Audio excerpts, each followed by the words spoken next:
네, 안녕하세요. 성공취업의 시작 잡정보센터 이남주입니다. 네, 안녕하세요. 한예진입니다. 네, 여러분들 요즘 상반기 공채 준비하느라 많이 힘드시죠? 육체적, 정신적으로 압박이 심하다 보니까 스트레스가 굉장히 받기 쉬운 환경일 텐데 이럴 때 또 슬럼프가 잘 찾아온다고 합니다. 네. 유진 씨는 슬럼프 찾아오면 좀 극복하는 방법 이런 게 있나요? 저는 집에서 고양이를 한 마리 키우고 있는데 네. 제가 뭐 힘들거나 제 생각을 가끔 고양이에게 말을 하거든요. 아, 말을 하나요? 네. 직접? 대답을 어떤 뭐, 식으로 하나요? 그럼? 야옹 이렇게 하거나 뭐 양무시를 많이 하고 또 가끔 양무시. 양념 펀치도 맞고 네. 하지만 제가 진짜 힘들 때는 정말 그 아련한 눈으로 저를 바라봐 주더라고요. 그래요. 남규 씨는 어떤가요? 저 같은 경우는 제가 좋아하는 게 운동이다 보니까 아무것도 생각 안 하고 그냥 음악 들으면서 운동하면은 저도 모르게 끝나고 나면 좀 텐션이 올라가 있더라고요. 네. 그래서 그냥 좀 생각 안 하고 집중하는 게 이런 방법이 제일 좋지 않나 싶습니다. 맞습니다. 그런데 또 이게 뭐 방법이라고 저희도 말씀드리지만 막상 저희도 슬럼프에 빠지면 굉장히 힘들잖아요. 아무것도 할 수 없는 때가 많은 것 같습니다. 네, 그렇습니다. 3월 상반기 공채가 시작된 지금 슬럼프에 빠져서 절망에 갇혀있는 취준생분들이 있으시다면 저희 잡정보센터와 함께 한 단계 나아가다 보면 그 슬럼프 어느새 극복해 있지 않을까 하는 생각이 듭니다. 네, 오늘은 저희가 여러분들에게 용기를 조금 북돋아 드리고 힘이 조금이나마 되기 위해서 알찬 정보를 또 많이 꾸며봤습니다. 오늘은 저희가 평소보다 조금 더 파이팅 넘치게 출발해 보도록 하겠습니다. 수요일 잡정보센터 지금 바로 출발합니다.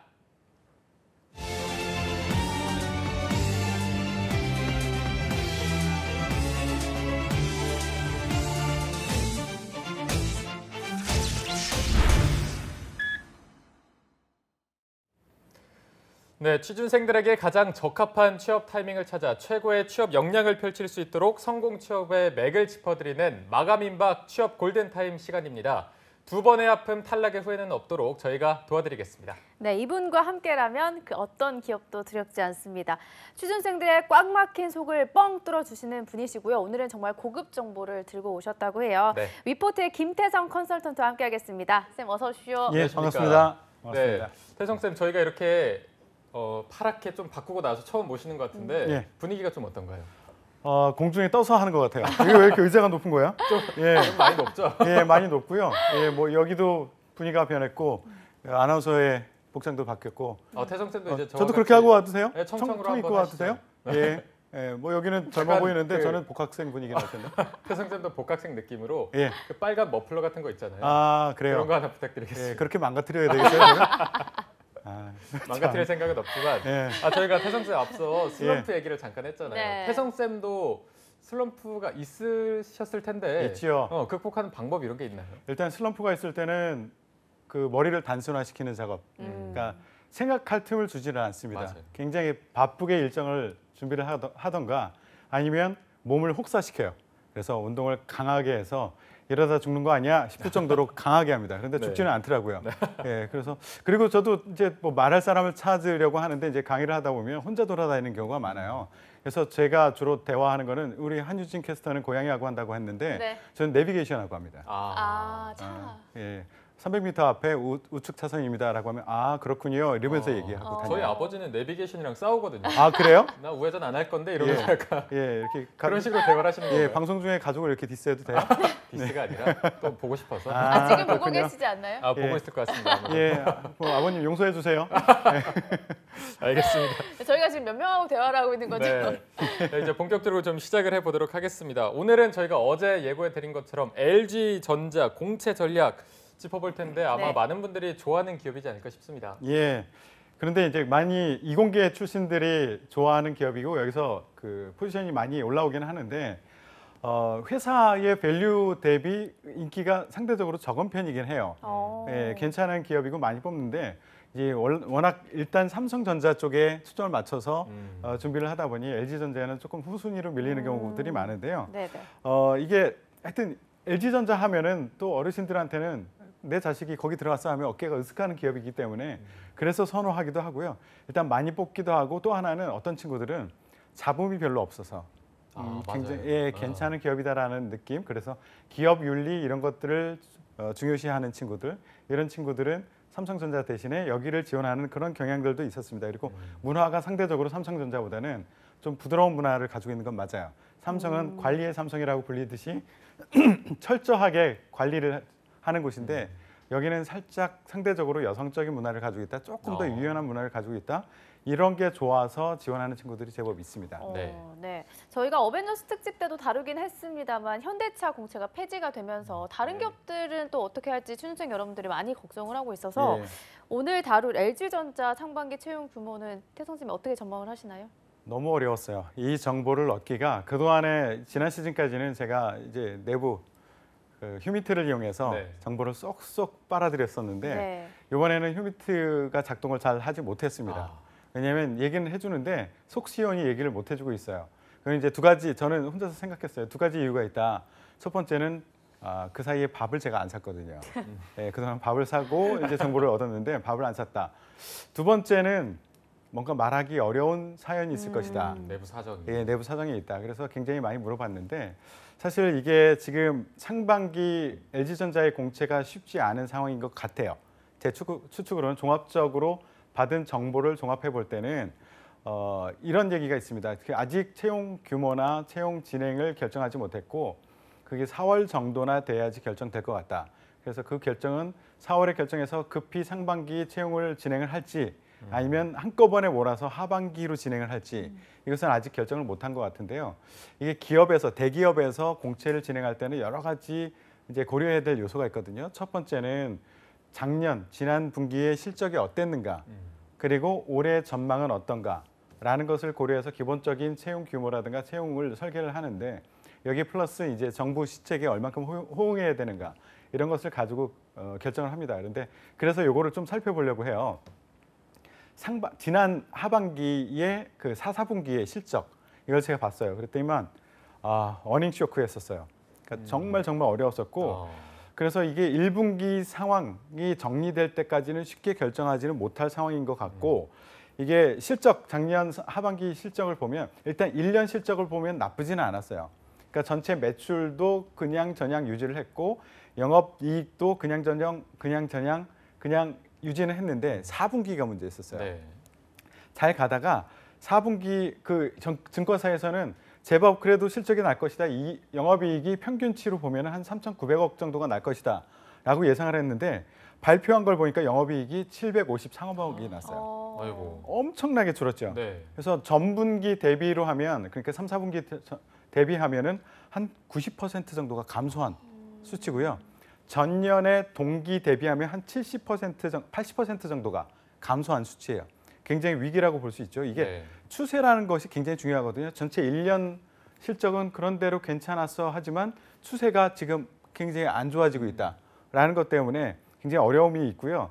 여기서 이제 여러분들 이제 어려우니까 지원하지 말까 이렇게 생각하실 필요 없고요. 또 하나는 전략을 마련할 때 지원 전략을 마련할 때 이 사업부별로 별도로 전략을 마련을 해야 됩니다.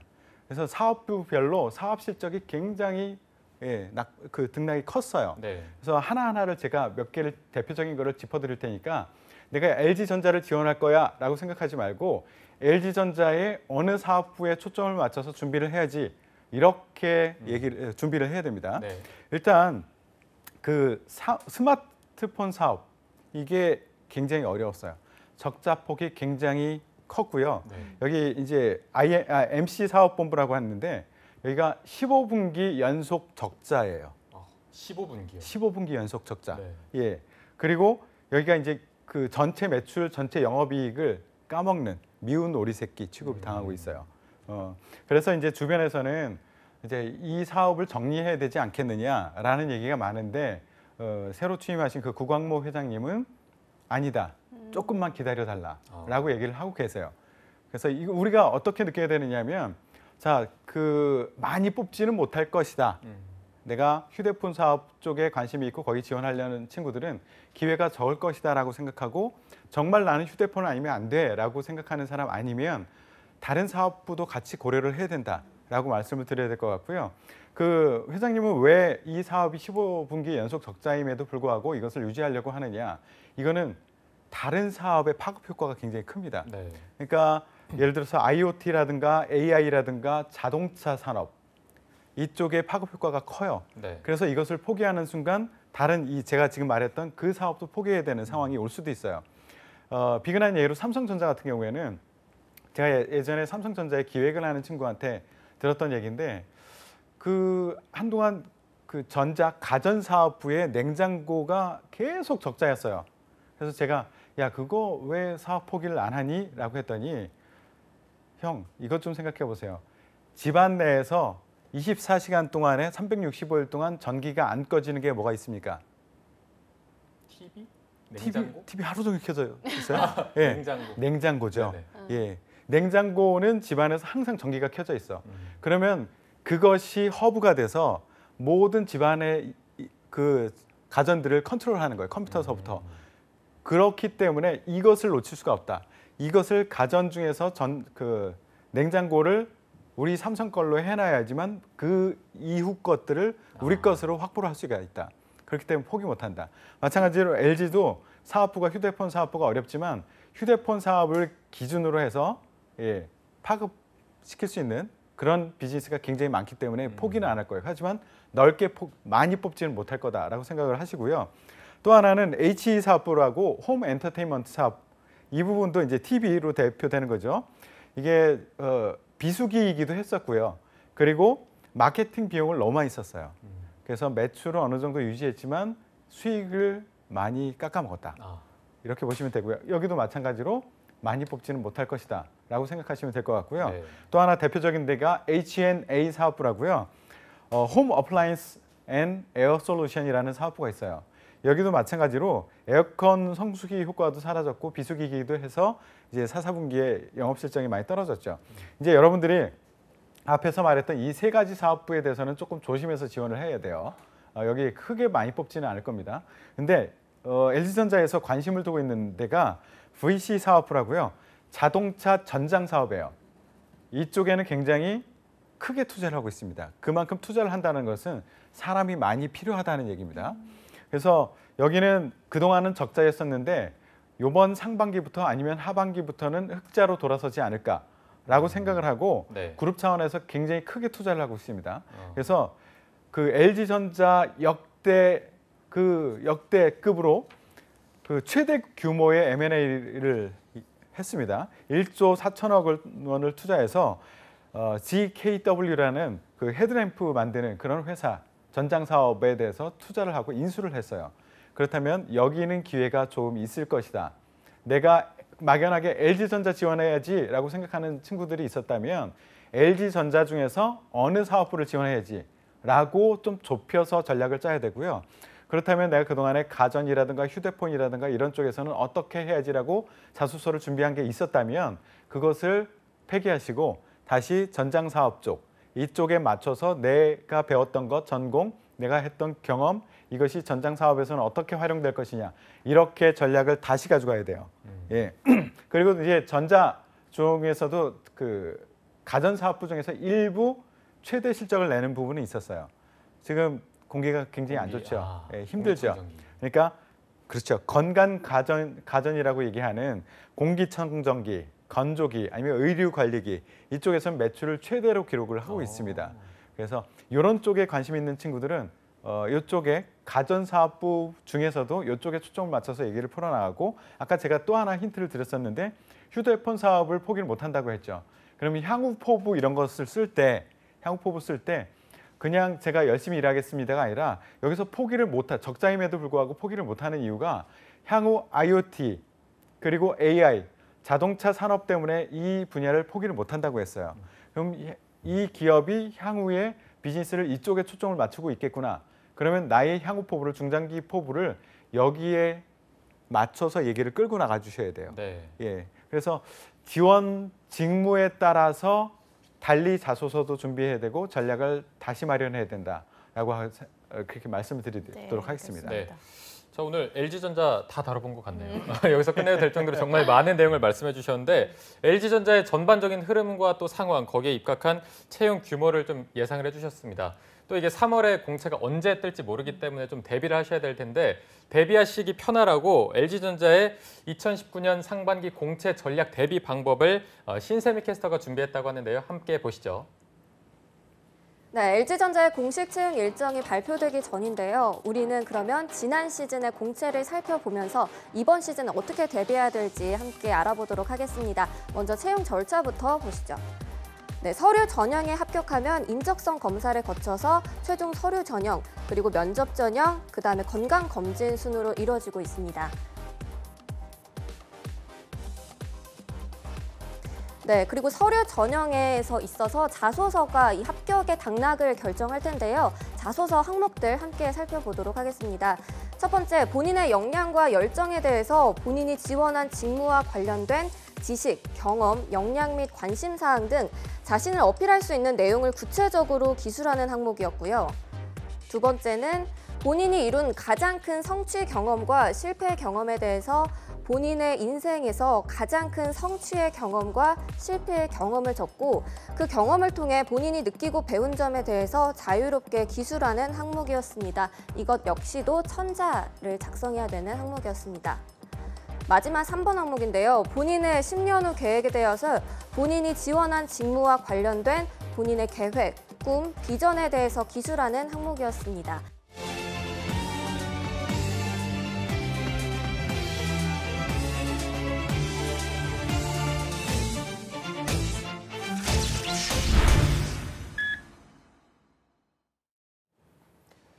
네, LG전자 지난해 상반기, 하반기 그리고 그 채용 전형에 대해서 한번 살펴봤는데 이거를 바탕으로 해서 올해는 좀 어떤 식으로 진행이 될지 한번 예상을 해보도록 하겠습니다. 먼저 이번 상반기 공채에서 LG전자만의 특징 같은 게 있다면 좀 뭐 큰 변화가 있을지 어떻게 보시나요? 지금 아직 공고가 나지 않아서 예측을 할 수밖에 없는 상황이죠. 네. 네. 근데 제가 보기에는 큰 변화는 없을 거라고 봅니다. 그래서 여력이 없어요. 사실 바꿀 여력이 없고 네. 지금 사업이 어떻게 진행될지 사업부가 어떻게 재편이 될지 이런 것들이 결정이 되지 않았기 때문에 채용 입장에서 새롭게 무엇인가를 새로 시도하기는 쉽지 않을 거다. 그래서 전체적으로 큰 변화는 없을 거다. 그래서 지난 하반기 채용을 보고선 참고하시는 것이 굉장히 좋을 것 같고요. 네. 일단 특징은 직무별 맞춤 채용을 실행한다. 이것이 가장 직무별 맞춤 채용이요? 그래서 아까 제가 앞부분에서 직무에 대해서 굉장히 강하게 말했죠. 사업부별로, 직무별로 별도로 준비하는 것. 네. LG전자나 이렇게 지원할 거야. 이게 아니라 직무별로 준비를 하는 것이 굉장히 중요하고요. 채용 프로세스가 서류에서부터 면접까지 가장 핵심적인 것은 직무 능력 평가예요. 직무 능력을 중심으로 평가하려고 할 거고요. 예를 들어서 R&D의 소프트웨어나 하드웨어나 기구 같은 경우에는 인적성 시험 당일에 직무 지필 시험도 추가를 할 거고요. 그리고 파이낸스 지원자 같은 경우 2차 면접 전에 필기 시험을 볼 거예요. 이런 식으로 직무 중심으로 많은 것을 확인하려고 할 것이다. 그렇기 때문에 여러분들은 전공이라든가 이공계 중심이기 때문에 전공에 대해서 많이 관심을 두고 준비를 하셔야 될 거고요. 네. 또 하나는 입사 지원서 상의 스펙의 중요도는 점점점 더 낮아질 것이다. 실제 여기서는 인턴이나 해외 봉사라든가 어학 점수, 해외 경험 이런 것들을 아예 못 넣게 하거나 아니면 넣더라도 아예 참고를 하지 않는 그런 추세입니다. 그래서 우리 직무를 수행하는데 필요 없는 그런 모든 것들은 이제 관심을 두지 않을 거야. 직무 중심으로 할 거야 라는 것을 명확하게 하고 있고 추세는 점점 더 강하게 이렇게 나아갈 겁니다. 네. 그러면 뭐 지원하는 데 있어서 직무별로 원하는 전공 같은 거를 명시해두고 그러나요? 예, 이게 굉장히 중요해요. LG전자는 채용 공고를 보면 굉장히 자세히 나와 있습니다. 이 일은 무엇을 하는 것이고 이것을 지원할 수 있는 전공이 무엇이다라는 것을 명시를 하고 있어요. 그리고 학사를 뽑는지 석사 이상을 뽑는지도 명확하게 명시를 하고 있기 때문에 공고를 일단 자세히 보셔야 돼요. 그러니까 석사 위주로 뽑는데 나는 학사이지만 지원하고 싶어. 지원 안 됩니다. 명확하게 안 되는 건 안 된다라고 명시를 하고 있고요. 그리고 전공도 얘기하고 있고 지원하는 그 스펙과 관련된 것들도 명시를 하고 있어요. 그래서 공고를 자세히 보는 것이 매우 중요하다라고 말씀드려요. 네. 자, 저희가 자소서도 좀 살펴볼 텐데 아까 지난해에 좀 자소서 항목 3가지를 살펴봤습니다. 올해도 여기서 좀 변화가 있을지 아니면 좀 변화된 부분이 있을까요? 어떻게 보십니까? 변화 없을 것 같아요. 큰 변화 없을 것 같고요. 이제 LG 같은 경우에는 직무 중심으로 많이 이루어지기 때문에 직무 중심으로 무엇인가 그 질문은 바꿀 수도 있어요. 하지만 큰 변화는 없을 것이다라고 보시면 되고요. LG전자의 자소서의 질문의 항목을 보시면 아시겠지만 그냥 무난하다 정도로 보시면 될 것 같아요. 그러니까 1번 같은 경우에도 그 직무 역량이 무엇이냐 그것을 너의 전공이라고 표현하지는 않았죠. 지식과 경험을 통해서 얘기를 해라. 라고 하는 건데 이공계의 지식은 그냥 전공이거든요. 네. 그래서 직무 중심으로 우리는 보겠다. 그리고 1번 질문에서 또 하나 볼 수 있는 것은 직무와 열정을 보겠다라고 얘기를 하고 있습니다. 열정은 본인의 지식이 아니라 이제 경험을 통해서 표현해라라고 얘기를 하고 있고요. 두 번째 같은 경우에도 도전에 대해서 얘기를 하고 있습니다. 그리고 세 번째는 본인의 중장기적인 목표가 무엇이냐. 이것을 얘기할 때 제가 앞서서 유난히 오늘 길게 얘기했잖아요. 네네. 그게 향후 포부를 얘기할 때 기업의 방향, 현재 상황 이것을 고려하고 쓰는 것이 굉장히 중요하기 때문에 제가 향후 포부 3번을 쓰는데 도움이 되도록 하기 위해서 앞서서 길게 설명을 드렸던 겁니다. 그래서 네. 자소서 질문은 크게 변하지 않을 거고 무난하게 질문이 또다시 나올 것이다라고 예상을 하고 있습니다. 네. 네. 그러면 뭐 지원자들도 무난하게 작성을 할 거라는 예상이 되는데 그래도 취준생들이 반복적으로 하는 실수들이 있을 거거든요. 어떤 게 예. 있을까요? 그 아까 질문을 보면 2번에서 도전 경험을 쓰라라고 했는데 네. 네. 도전 경험이라고 하고 그리고 여기 보면 실패 경험에 대해서 쓰라고 하는데 실패 경험에 대해서 쓰는 것에 대해서 굉장히 부담감을 느끼고 두려워해요. 나 실패했으면은 회사에서 좋아하지 않을 것 같아. 이런 생각을 많이 가지거든요. 근데 학생 때 실패를 많이 하고 회사에 들어와서 실패를 안 했으면 좋겠다는 생각이 기본이에요. 그래서 학생 때 실패를 해보지 않았던 친구들은 회사에 와서 회사 돈을 받으면서 실패할 확률이 굉장히 큽니다. 그리고 실패했을 때 멘붕에 빠져서 아무것도 못하는 친구들을 많이 봤어요. 네. 그래서 바깥에서 실패를 크게 했던 거 써도 괜찮습니다. 다만 실패했던 것을 이런 실패를 했습니다로 끝마치면 끝나는 거예요. 이 사람은 이제 더 이상 면접관들 보지 않을 겁니다. 예, 그렇기 때문에 실패했어. 과감하게 내가 무엇인가를 도전했는데 원래 그 도전 목표 자체가 성공하기 힘든 리스크가 큰 거였어. 그렇지만 그것을 달성하기 위해서 이렇게 악착같이 내가 매달렸어. 이렇게 그 뒤의 이야기를 충분히 보충해 준다면 강하게 실패한 것을 부담 없이 써주는 거 괜찮습니다. 그리고 그 실패를 통해서 내가 받은 경험이 무엇인지, 그 다음에 중요한 거, 그 다음에 나는 액션을 어떻게 바꿨는지, 내 행동은 어떻게 변화가 됐는지 이것을 써준다면은 큰 실패의 경험이 굉장히 점수를 따기에 좋은 거다. 그래서 실패에 대한 두려움 가지고 너무 자잘한 실패를 쓰려고 그렇게 생각하지 말아라라는 조언을 하나 드리고요. 또 하나는 포부. 포부를 쓸 때 이상하게 배우겠습니다라는 얘기를 많이 씁니다. 예. 근데 배우겠습니다라는 얘기를 쓰면 기업 입장에서는 내가 너를 왜 가르쳐 줘야 되지? 밖에서 배울 수 있는 거 우리가 중국 쪽으로 진출하고 싶어. 그런데 회사에 들어와서 중국어를 열심히 공부하겠습니다. 퇴근해서 중국어 학원을 다니겠습니다. 이 얘기하는 친구들 굉장히 싫어해요.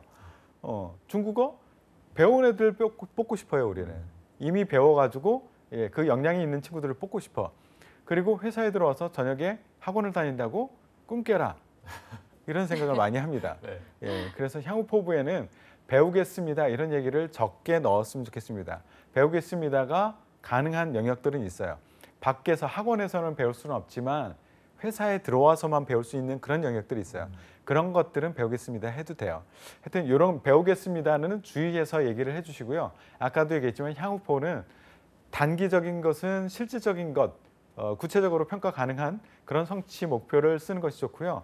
중장기적으로 밸런스를 맞춰서 장기적인 것은 회사가 장기적으로 전략을 어떻게 펼쳐나갈 것인가 여기에 나를 맞춰주는 작업 이것이 굉장히 중요해요. 그래서 회사가 지금 상황이 어떤지 비즈니스를 어떻게 하려고 하는지에 대해서 공부를 특히 이렇게 LG전자가 채용 발표를 못하고 있고 고민이 많을 때는 더더욱 회사에 대한 비즈니스 분석을 많이 해서 향후 포부를 써주시는 것이 매우 중요합니다. 네, 그래서 오늘 태성쌤이 앞부분에 좀 회사 분석에 할애를 네. 많이 네. 하신 것 같은데 LG전자가 자소서를 굉장히 꼼꼼하게 보는 편인가요? 어떻습니까?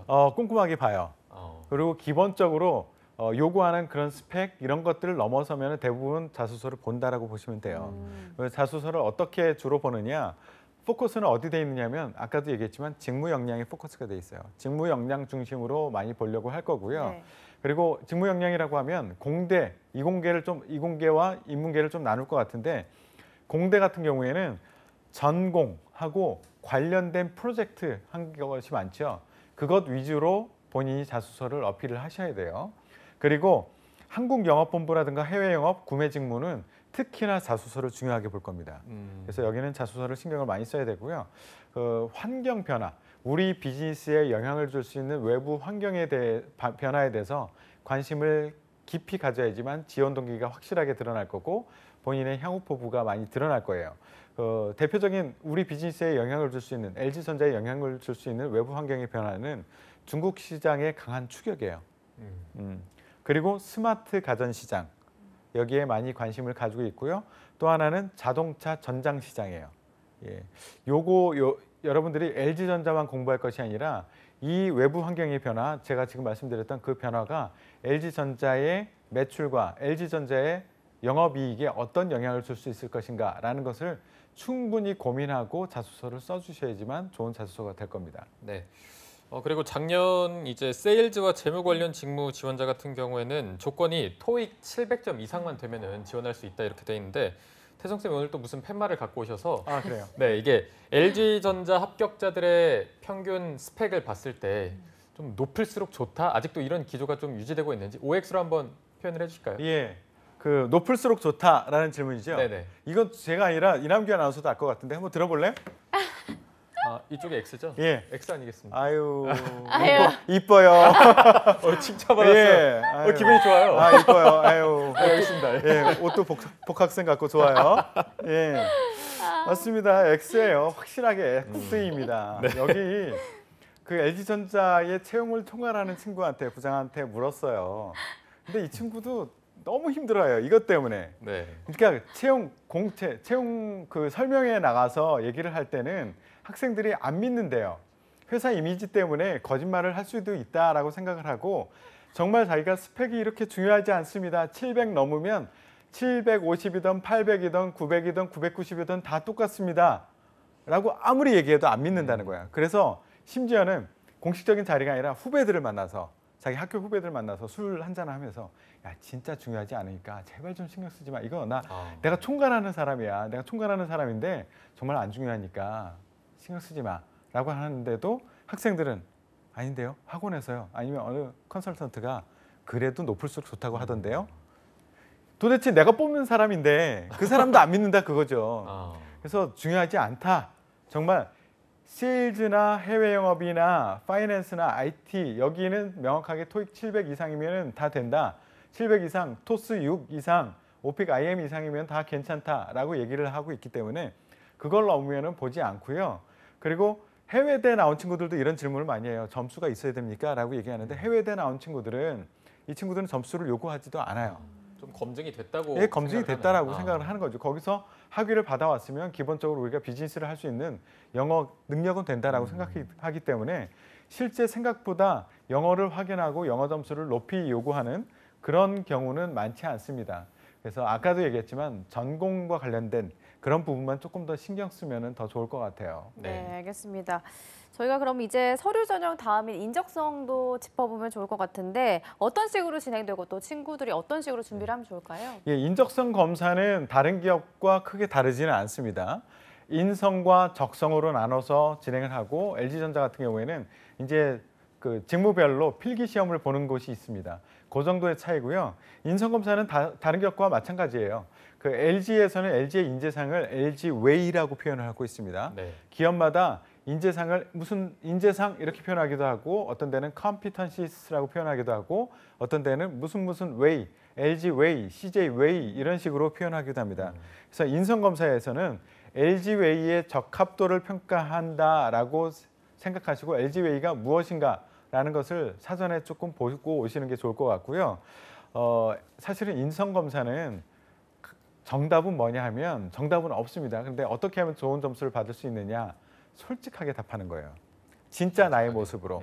그러니까 인성 검사는 탈락하는 이유가 얘가 창의적이지 않아서 탈락 이렇게 하는 것이 아니라 자꾸 자신을 본인의 모습이 아니라 다른 모습으로 보이려고 노력하는 사람들이 떨어져요. 그러니까 평가에서 이 친구는 자기 기만형 인간이라서 탈락, 자기 과대형 인간이라서 탈락 이런 식으로 합니다. 예, 그렇기 때문에 진짜 나의 모습으로 아무 생각 없이 찍는 것 이것이 굉장히 중요해요. 인성검사를 다 보고 나면 시간이 많이 남아 있어야 돼요. 내가 이 문제를 보고서 이걸로 할까 망설이는 순간 본인을 속이게 돼 있어. 회사에서는 이걸 좋아하게 될 거야. 이렇게 나도 모르게 생각합니다. 네. 그러면 탈락하는 거예요. 그래서 인성검사는 따로 준비할 필요 없다. 그냥 솔직하게 아무 생각 없이 답하는 것이 답이다 라고 말씀드리고요. 적성검사. 적성검사는 사실은 해결책은 단 하나예요. 공부하세요. 이거 어떻게 합니까? 정량적인 시간이 좀 필요하겠죠. 예, 이거는 적성검사는 회사에서는 이런 얘기를 해요. 똘똘한 사람인지 아닌지를 좀 보고 싶다라는 생각을 하고 있어요. 물론 채용팀에서도 이게 사실은 굉장히 효율적인 것이긴 하지만 효과적이지는 않다. 합리적이지는 않다라고 생각을 해요. 하지만 수십만이 몰려오는데 그것을 다 면접을 볼 수 없기 때문에 이런 과정을 거치는데 이거는 채용 우리 커리어스 LG.com 여기 가면 여기는 예제 시험 문제를 올려놓고 있거든요.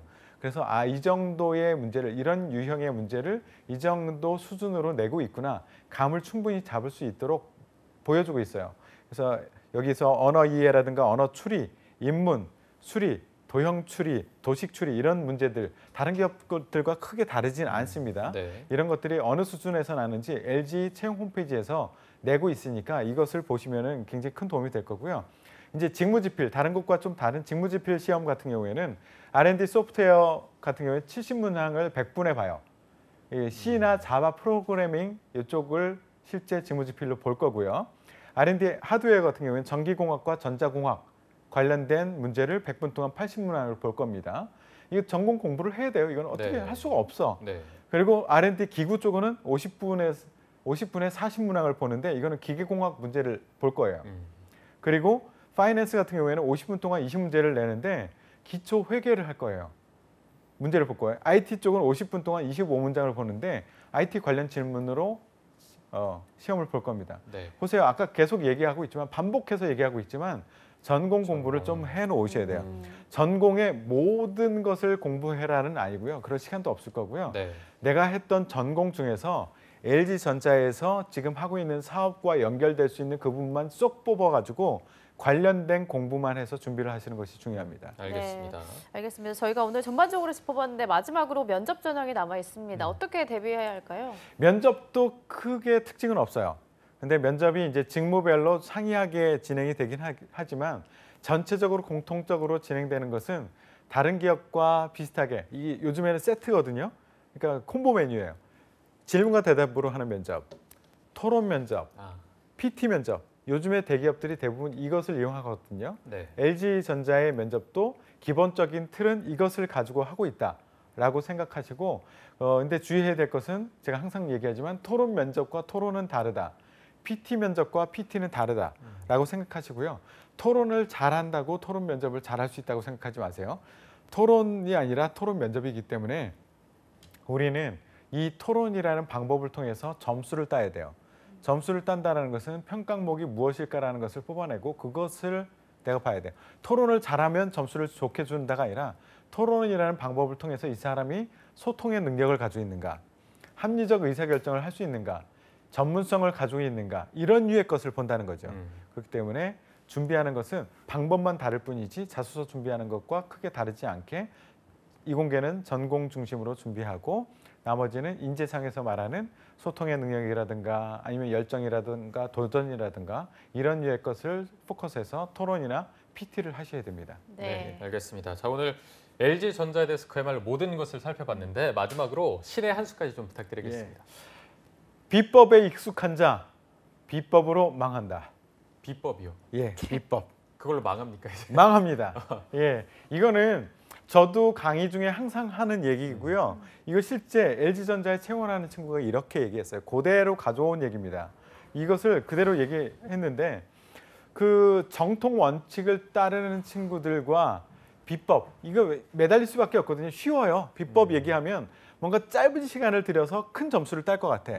예를 들어서 뭔가 인사를 어떻게 해야 되는지, 이미지를 어떻게 해야 되는지, 자소서에 이런 단어를 쓰면 좋다든지 이런 것들은 사실은 큰 시간 투자하지 않아도 쉽게 내가 적용을 시킬 수 있어. 네. 그런데 이것에 더 이상 기업에서는 휘둘리지 않거든요. 그러니까 여러분들 무엇을 선택할 것인가 생각해 보세요. 뻔한 진실. 제가 항상 강조하는, 제가 얘기하면 그거 뻔한 얘기 아니에요? 뻔한데 왜 안 따라? 예. 화나셨나요? 예, 화났어요 지금 진짜. 수업을 하면서도 제가 계속 강조하는데 나중에 항상 질문하라고 하면은 묻는 게 그래서 합격 자소서 좀 보여주세요. 이런 얘기를 해요. 확 집어던지고 싶어. 예. 내가 그렇게 합격 자소서 믿지 말라라고 얘기를 하는데 네. 그렇게 목이 터져라. 저 지금 목 벗거든요.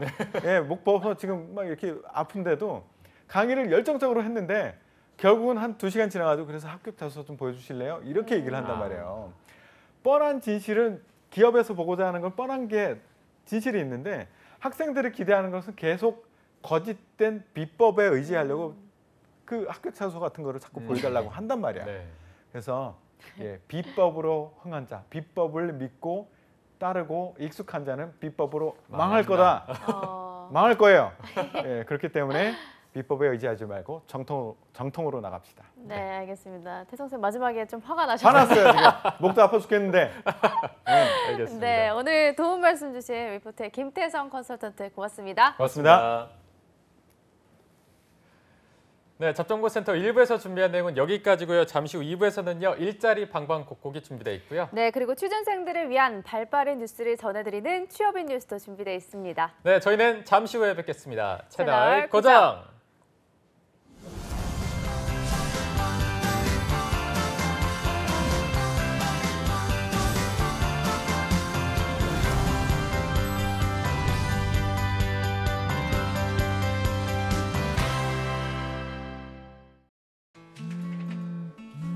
몸이 안 좋아져서 당분간 민준이 봐주는 게 힘들 것 같아.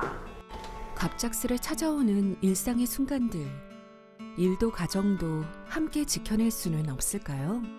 시간 선택제로 당신의 일상을 잠시 전환하세요. 육아 분담으로 맞벌이 부부의 부담은 덜어주며 업무 시간 능률은 높여주고 가족과 함께 시간을 보낸 뒤 6개월 후 다시 일상으로의 전환. 가족의 일상을 지켜주는 시간 선택제. 고용노동부가 함께합니다. 취준생에게 물었습니다. 직장인이 가장 부러울 때는? 목에 착 감기는 사원증.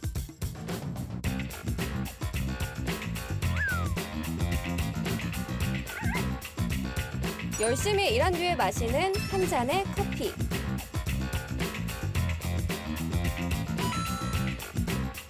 스치듯 안녕일지라도 한 달에 한 번 찾아오는 월급날.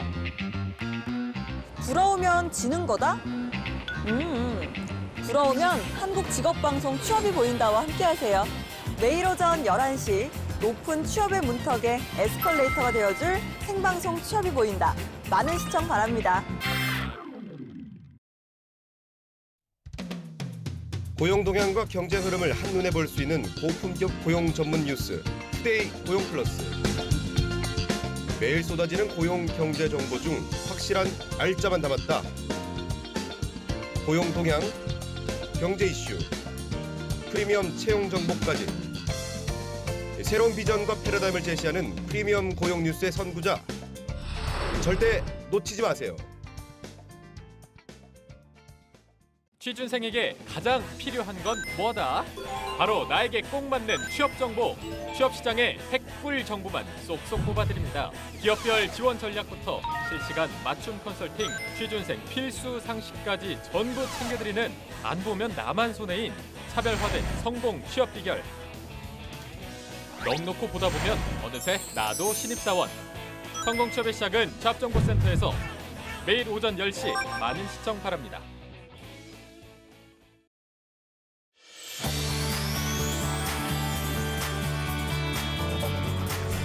한국직업방송을 보면 취업이 보입니다.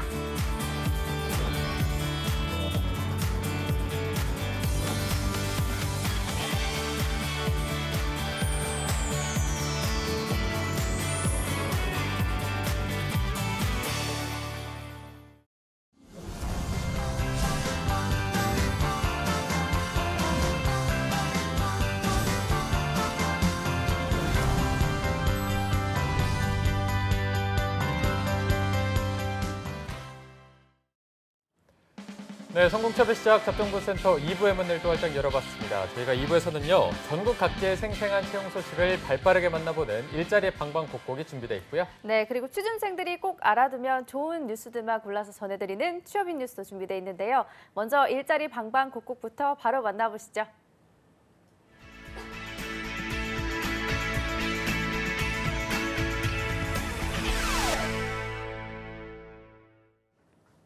네, 매일매일 전국 각지의 생생한 채용 정보를 알아보는 일자리 방방곡곡. 오늘은 경기도 먼저 들러보겠습니다. 수원고용센터의 이연자 주무관님, 안녕하세요. 네, 안녕하세요. 수원고용복지 플러스 센터의 이연자입니다. 네, 오늘 수원에는 어떤 채용 소식이 준비되어 있나요? 이번 주 소개해드릴 구인업체는 수원시 권성구에 위치한 인탑스 주식회사입니다. 정보통신 기기부품, 보호용 케이스, 기술 컨설팅 업체로 경영관리팀 직원 1명을 모집합니다. 직무 내용은 경영관리팀의 인사 총무에 대한 전반적인 업무로 근태관리, 입퇴사관리, 4대 보험 등이 있으며 학력과 경력에 관계없이 지원 가능합니다. 엑셀 고급 능력 보유자, 문서 작성 우수자, 컴퓨터 활용 능력 우수자를 우대하며 주 5일 근무로 급여는 연 2,094만 원에서 2,400만 원 이상입니다. 접수 마감일은 채용 시까지이니 관심 있으신 구직자분들은 워크넷 구인 정보를 확인하여 이력서와 자기소개서를 준비해 이메일로 지원하시기 바랍니다. 네, 학력과 경력이 모두 무관하게 경영관리팀 직원 1분을 채용하고 있습니다. 관심 있는 구직자 여러분들의 많은 지원 바라겠습니다. 주무관님, 바로 다음 소식도 알려주시죠. 네, 두 번째 전해드릴 소식은 수원고용복지 플러스센터와 함께하는 취업지원 프로그램을 준비하였습니다.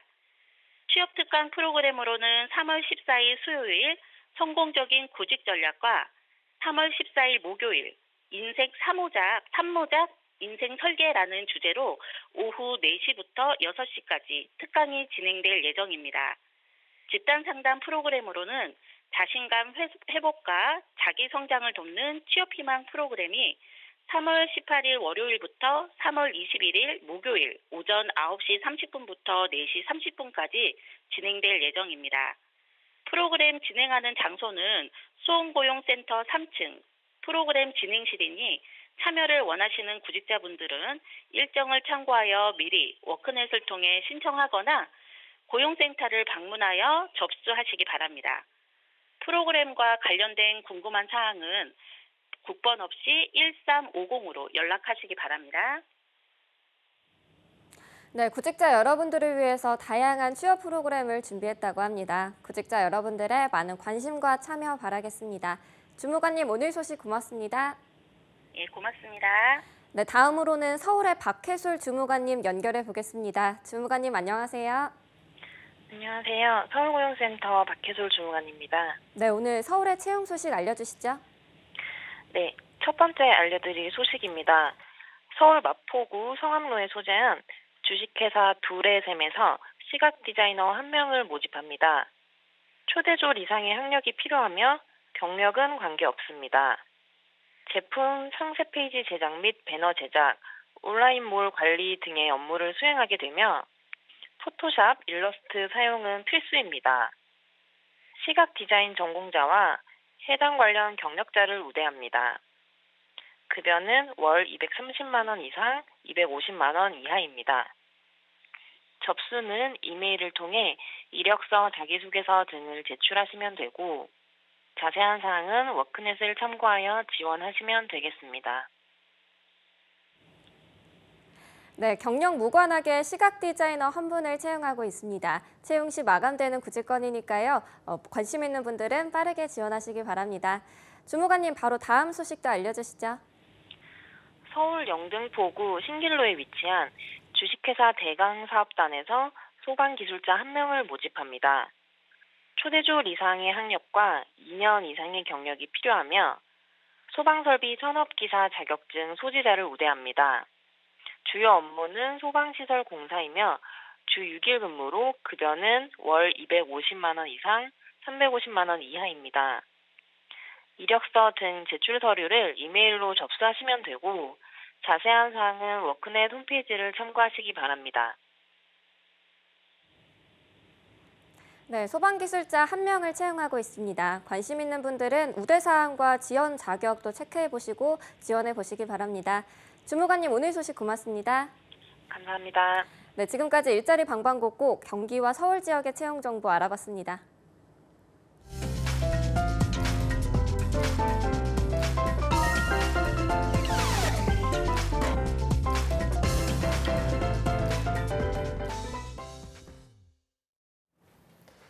네, 이어서 구직자들이 꼭 알아야 할 소식들을 발빠르게 알아보는 시간이죠. 취업인 뉴스 시간입니다. 네, 오늘 수고해 주실 잡정보센터 2부의 도우미 신세미 캐스터와 함께합니다. 어서 오십시오. 안녕하십니까. 네, 신세미 캐스터 저희가 오프닝에서도 잠깐 얘기를 나눠봤는데 슬럼프가 왔을 때 이거를 극복하는 방법에 대해서 좀 얘기를 했거든요. 혹시 신세미 캐스터도 본인만의 어떤 방법 이런 게 있나요?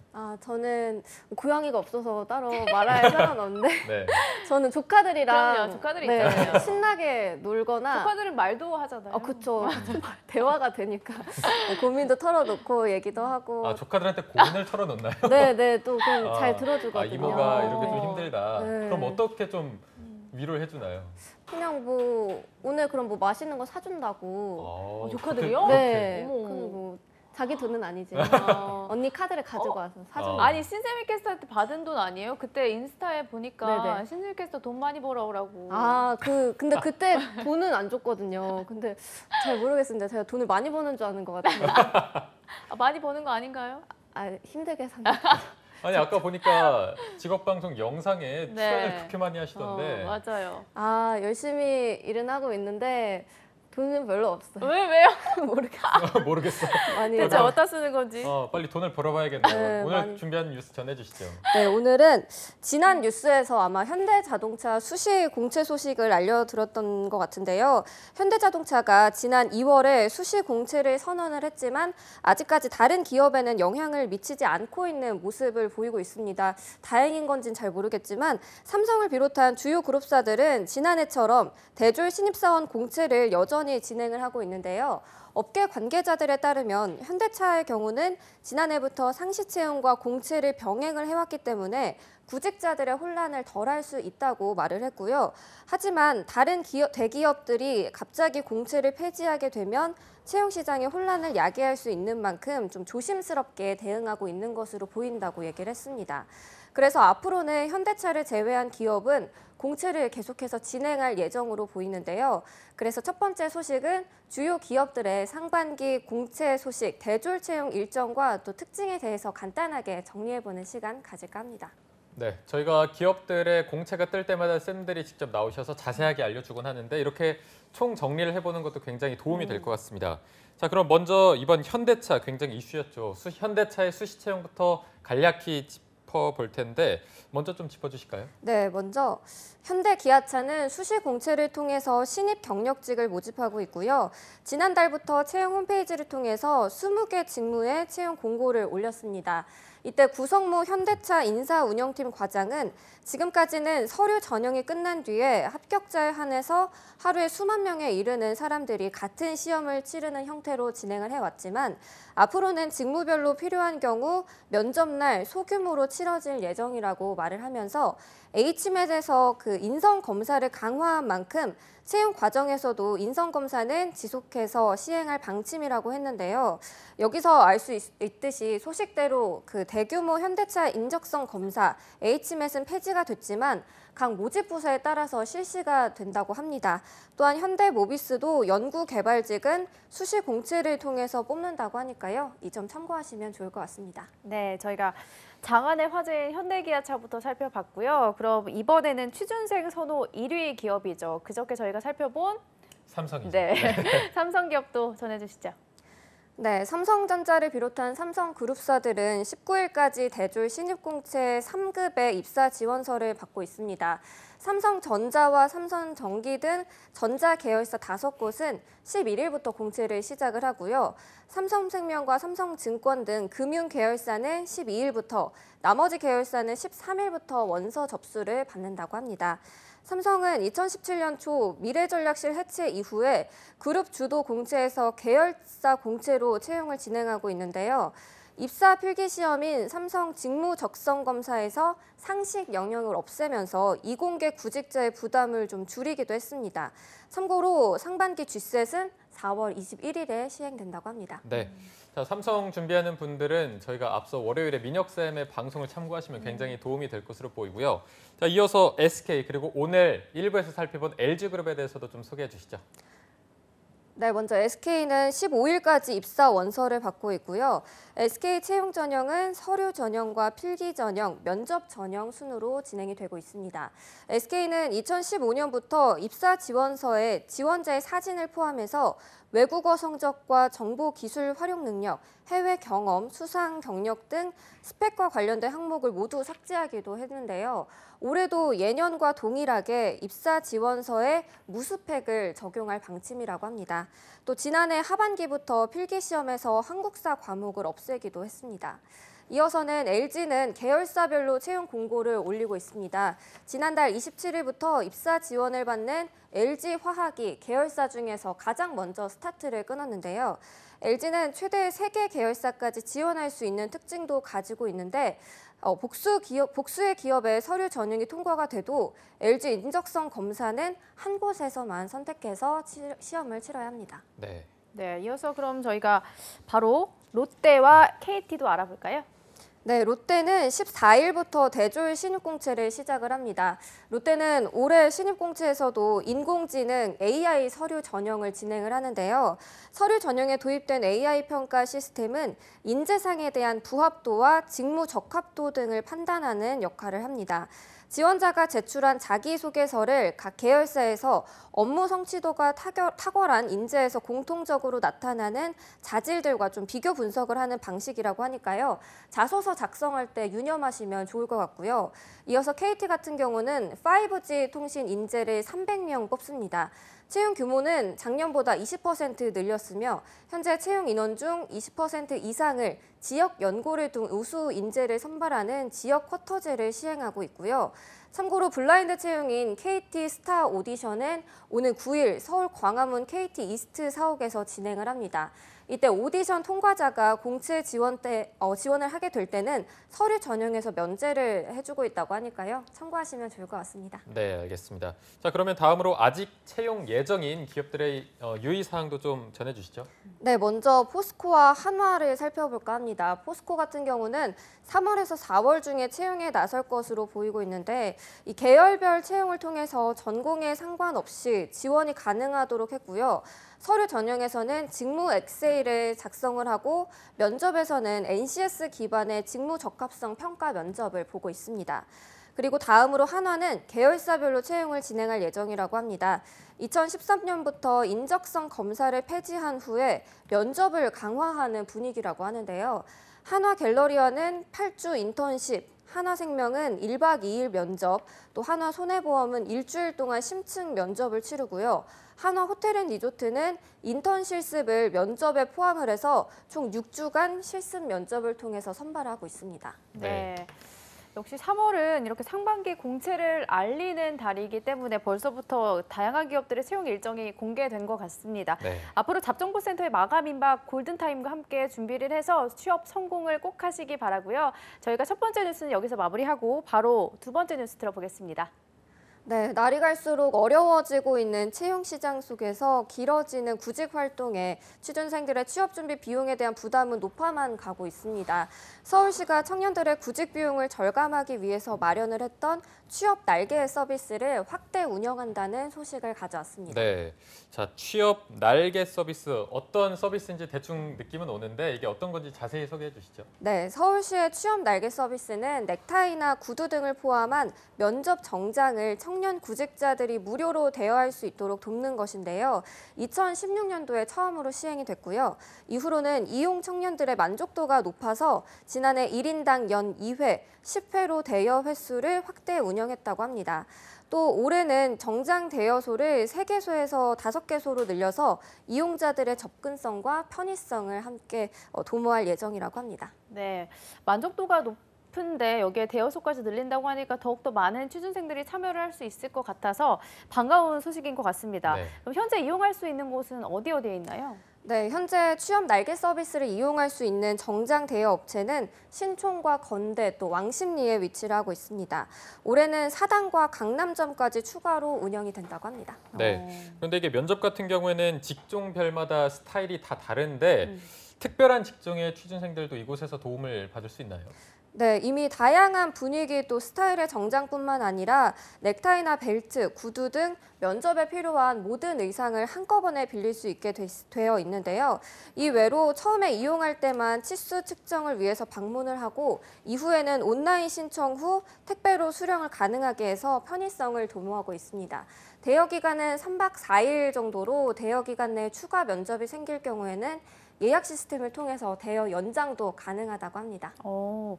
그래도 이용을 할 수 있는 대상의 범위가 정해져 있을 것 같은데 어떻게 되나요? 네, 이용 대상 같은 경우는 고교 졸업 예정자부터 만 34세 이하로 주민등록지가 서울인 청년과 또 서울 소재 학교 재학생 또는 졸업생으로 서울에 거소를 둔 청년 구직자인데요. 대여 희망자는 서울 일자리 포털 홈페이지에서 방문 날짜랑 시간을 예약한 뒤 정장 대여 업체를 방문하면 받을 수 있습니다. 네. 자, 오늘도 취업인 뉴스 정말 취준생분들을 위해서 알찬 뉴스로 많이 준비해봤고요. 신세미 캐스터와 함께했습니다. 고맙습니다. 고맙습니다. 네, 잡정보센터 오늘 여기서 다 마무리해보고요. 내일도 마감임박 취업 골든타임에서 이철원 컨설턴트와 함께 LG화학 공채 지원 분석을 진행해보도록 하겠습니다. 네, 저희는 내일 오전 10시에 웃는 얼굴로 찾아뵙겠습니다. 시청해주신 여러분 고맙습니다. 고맙습니다.